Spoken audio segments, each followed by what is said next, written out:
Yeah, my name's Stephen Green. Work for Kroll within the cyber risk team as a threat hunt analyst. Originally come from the Royal Air Force for the last 11 years or so.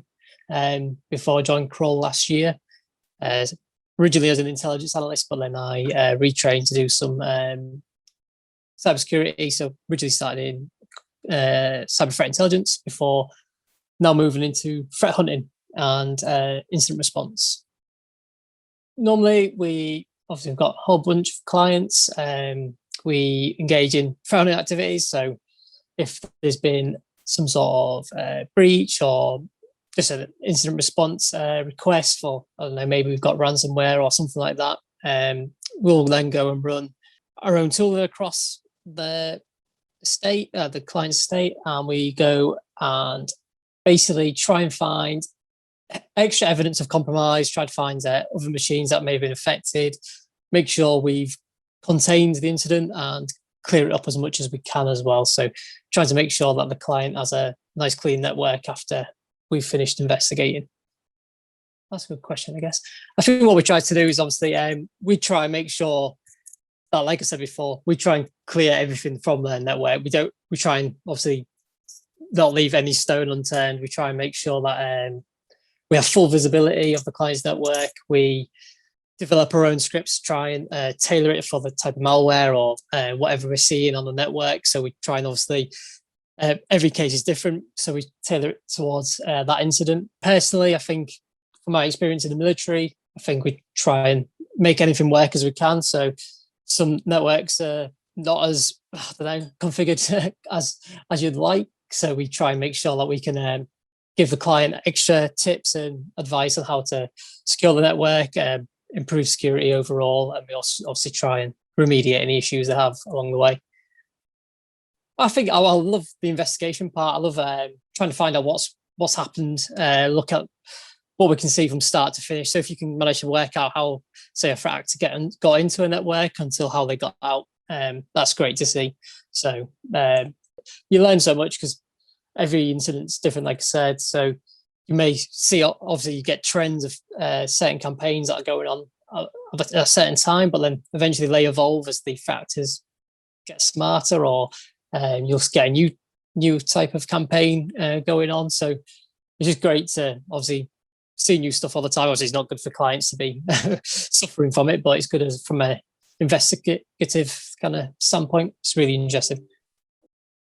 So I was quite lucky. The RAF provided me with a couple of the GIAC SANS certifications. So GCIH, incident handling, GCFA, forensic analysis, and GCTI, cyber threat intelligence.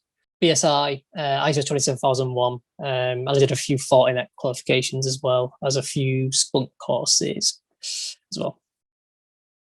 I want to be a bit more kind of endpoint agnostic. I want to be trying to improve my skills in, say, Mac OS. Obviously, it's not as common as, say, Windows, but I just want to improve my skills on that. So I'm looking to try and upskill and learn some more stuff about how Mac works. I've got a MacBook now, so I'm doing a bit of digging on that. And that's something I'm trying to focus on, because I think if you can work on any operating system, it definitely helps. And at the moment, I can get by with a bit of Googling and asking other people, but I want to be able to be kind of self-sufficient and be able to actually just jump straight into a case which is operating on Mac and be able to remediate it and do the same sort of stuff I can do on Windows now. So it's definitely an area I need to look at. Constantly learning things like Python as well. So my Python skills, I feel, have got a bit better recently, but still need to work out how to make it a bit tidier and make it a bit more efficient as well with that, because at the moment I make some really ugly scripts that do work, but there's definitely ways I can make them better. So that's another area I need to look at. Report writing. I used to do a lot of that in the military, and it was my day-to-day job really, but I don't have to do too much, luckily, but it's still the bit I probably look forward to least.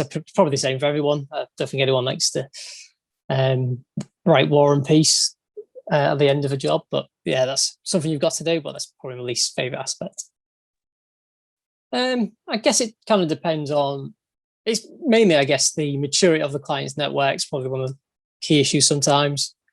you can try and do your best to contain a breach or something like that. But then if they've not got basic security in place, it makes it a lot harder. If they've got, say, RDP exposed to the internet and you try and advise against it, but they need it because of everything they've got on their whole network set up to use RDP over the internet, it just becomes obviously a much greater challenge. And obviously then it comes down to things like what are they logging, if they are logging, if it's been rolled over in the time that they've come to us. So it's one of the key issues, obviously, just trying to deal with what you kind of get given as the network of the client, really. But again, that adds to sometimes the fun of it, of trying to work out. Sometimes it makes the challenge a bit harder, so it's quite fun in that regard as well. We use a whole bunch. I'm not sure if we can go into all of it. Obviously, Kroll is famous for creating the cape tool from Eric Zimmerman. So we've got the Kroll artifact parser and extractor, which we use, which basically just grabs a bunch of metadata and logs and things like that from an endpoint. So we obviously use that, but we use a whole different suite of EDR tools, things that obviously day-to-day stuff that most people use. We also have things like we make our own tooling. So we use, like I say, I've been teaching myself a bit of Python because we make our own things like that. And we also do quite a lot of our own scripts for remediation and just to automate some of the kind of low-hanging issues that you might get in the network. We try and automate those as quick as we can.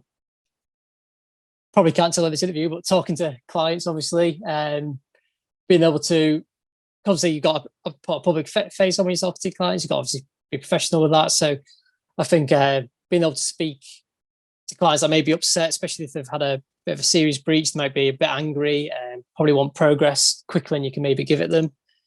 So just being able to try and take on sometimes their concerns, and sometimes they're quite upset with you because they're upset in general. Just be able to obviously deal with that and try and keep them calm. And that's probably one of the key things you need to do with a lot of clients.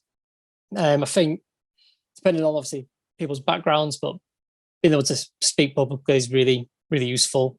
Just because obviously we're going into meetings, trying to detail what you've actually gone through on the case, trying to explain to the client what you've been doing, what you've seen. And again, trying to keep them as calm as possible, because obviously sometimes it might sound terrible, and sometimes it is, but you obviously want to try and keep them as calm and collected as you possibly can, really. Yeah, communication. Again, I said report writing as well. So writing in good English, in a nice structured format is obviously really useful. Just generic skills wise, being able to manage your own time as well, especially with like incident response. Obviously, the network sometimes on fire, but you can't rush it. You need to make sure you get search everything thoroughly. Again, document everything. So good time management, good talking, and good report writing. I think a good set of basic skills. I'd say so far we've managed to make some good progress with automating using, like I said, Python before. Keep bringing that up, but we've done some good automations using that. I've been quite lucky that my bosses let me do that, and that's been really fun to work with. So that's one of the key things I'm happy with. Obviously, I think I've come from a totally different background to most people in the company, especially doing incident response and threat hunting. I've come from an intelligence background with very limited technical background. So I think now I'm quite confident. I'm happy to deal with anything we kind of find. Happy to ask questions if I don't know something. So I think I'm quite proud of how I've managed to actually get my kind of teeth into this role and actually be quite useful. I consider myself quite useful now, quite quickly. So I guess that's probably one of my proudest achievements, just be actually part of the team and actually being people to be able to rely on me now from having a very limited technical background.